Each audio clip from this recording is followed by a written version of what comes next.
want you to stitch this with the historic misconception that annoys you the most. The idea that the modern depiction of Jesus is based on a gay lover? Yeah, no. Now, I've seen the story blow up on TikTok time and time again, and once upon a time I fell for it myself.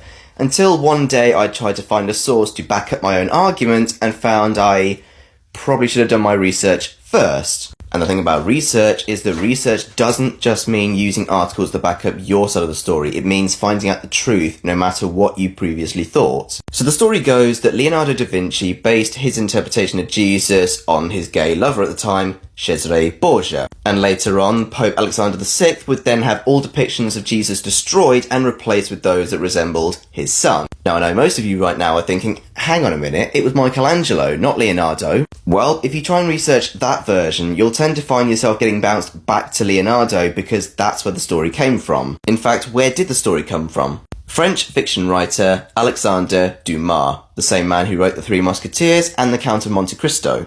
And a fiction writer is not a valid source for historic events. Now, one of the biggest holes in the story is that if you actually tried to research whether or not Leonardo was a homosexual, you'll find that we don't even know. This would partially be why the internet moved the story to Michelangelo. Another problem with the story is that there are plenty of depictions of Jesus that date back way before either of these two artists, or Cesare for that matter. Now, it's true, they don't all depict some white man with long brown hair and blue eyes, but it still puts a massive hole in the story. The fact is that Jesus has been depicted in a multitude of different ways throughout history, and evidently to closely resemble the cultures that his stories were being told to make him more relatable to the people. Now, there are some misconceptions that should annoy me more than this one, but this would be the one I get tagged in time and time again, knowing that it turns out that it's not actually true.